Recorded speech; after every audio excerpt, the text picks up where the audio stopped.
So Sabrina Ionescu is currently in the Philippines, and it's just been a mad old situation for her in the Philippines because she's obviously she's obviously just playing a bit of ball, but there's been a lot of things with that.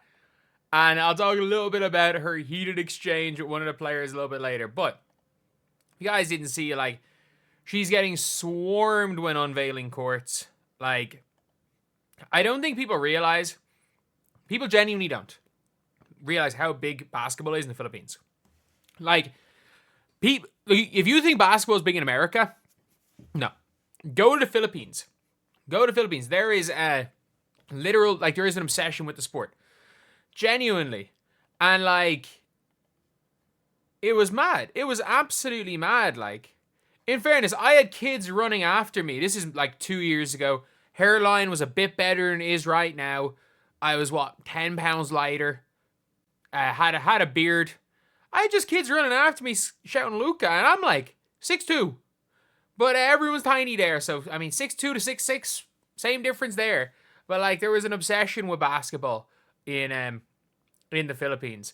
You can see here, right here, like, the Sabrina Ionescu tour. See the music? Okay, I gotta turn it off because of music. She's there, obviously, trying to talking about her shoes coming out. And she's doing the world tour. So it's a really good thing for basketball.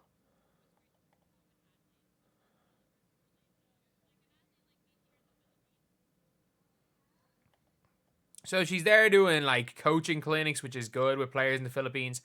And I understand the level of players in the Philippines isn't that high, but, I mean, they do love basketball. They do love the sport of basketball. But Sabrina Ionescu, Jesus, I didn't realize Sabrina Ionescu arriving in the Philippines.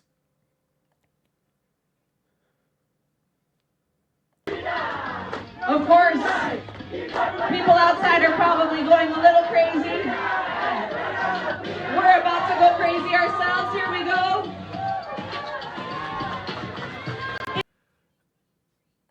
But yeah, Sabrina Ionescu, obviously, it is a crazy thing, but she went and she played some pickup. So she is playing against a guy that is the wrong thing I clicked on. This guy who's clearly taking it a little bit too seriously. She's getting the ball inbound to her in, like, an exhibition game, and she's being picked up 3/4 court and fouled. And she's getting fouled a bunch. And then the funniest thing is, in this clip right here, she literally shoves him. So he's picking her up. He's bodying her up. Sabrina Ionescu with the push off from hell.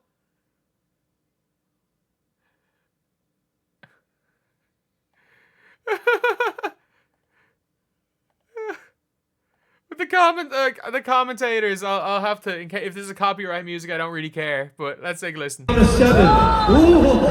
deeper, come on now. Hey, easy.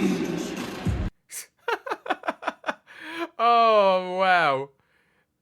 I mean, he's gone for it, I guess. She's there getting full court press, physically bodied up by some guy in his 20s. It lacks context, probably fouling on that previously. Why is that some guy on her team? Why isn't some guy on her team setting a hard screen for her? Good question. Not going to help you the allegations that a random dude in a rec center can guard one of the best WNBA players in the world. I mean,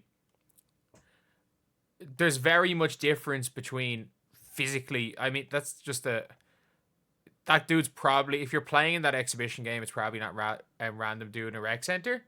But also, like, it's, if you're going to play by bodying somebody up, like, defense, then yeah, I think there's, like, any college level male, whether that be D3, NAIA, and if you're a half decent NCCAA player. And the only reason I say NCCAA player is there's some dude, Arian Williams. Oh my God, he's the best player I've ever coached against. I've coached against D1. I've coached against guys who play D1. I've coached against guys who've come from the G League. This dude come from the NCCAA in Ireland. He came to play pro here. He's the best dude I've ever coached against. So I'll give that level credit. Not Julian Newman, but I'll give the level credit for the top players there. But, like, if their tactic is to outskill a WNBA player, no, I don't think so. I don't think there are many. I think there are NBA guards as Sabrina Ionescu who's got more skill than, but obviously we're just going to body her up. You're going to be just due to the physical differences between men and women. And it's not a basketball issue. It's not a skill issue. It's just purely if that's how they're going to play, they could.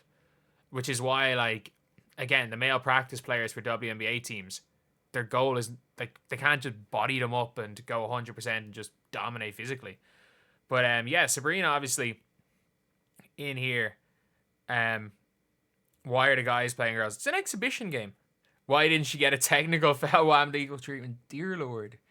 Dear Lord. But, yeah, it is really cool. It is really cool to see the hype that Sabrina got in the Philippines. And, like, that's the thing where it's like, if you've ever seen, like, the likes of Kobe, like when Kobe ever went to the Philippines, all of these players, honestly, it is genuinely bigger. It is a bigger sport. Like, again, Sabrina Ionescu still in the Philippines. Like, the way she's being announced as a player, like, is crazy. Is absolutely crazy. And it's good to see WNBA players being treated like this. And again, anyone, you can guarantee you there's going to be one idiot seeing this whole thing and being like, it's a disgrace. Why did Angel Wilson not get the press tour? There's going to be some idiots like that. Just like there was when Sabrina got the 2K cover. Just like there was when Sabrina got her shoe. Like, if you want to look at some of the things, there was carnage around that. There was absolute carnage, and it just made absolutely no difference, and it was just, it was ridiculous. But anyway, yeah, well, that is pretty much it. That is a really interesting thing, and it's good to see Sabrina getting the hype that you would not have thought you would see from a WNBA player, not named Caitlin Clark in the USA, seeing her getting that type of hype in the Philippines. To be honest, I can only imagine the hype Caitlin Clark would get in the Philippines. Like, it would be absolutely crazy. Like, if you're in the Philippines, no matter where you go, you can go into a shopping mall and they could have knockoff everything, and you better believe that of the jerseys they have, it'll be like Kobe. Like, everyone's wearing knockoff Kobe's. Like, Kobe's stuff is everywhere. Kobe is everywhere. LeBron, Jordan, and for some reason Tyler Hero. So obviously the hype is huge. And sorry, Jordan Clarkson. Quite a bit of Jordan Clarkson stuff as well. And I'm shocked with no Kai Soto stuff. But anyway, yeah, that is pretty much it. That's the video. Thank you guys for watching. Please like, comment, and subscribe.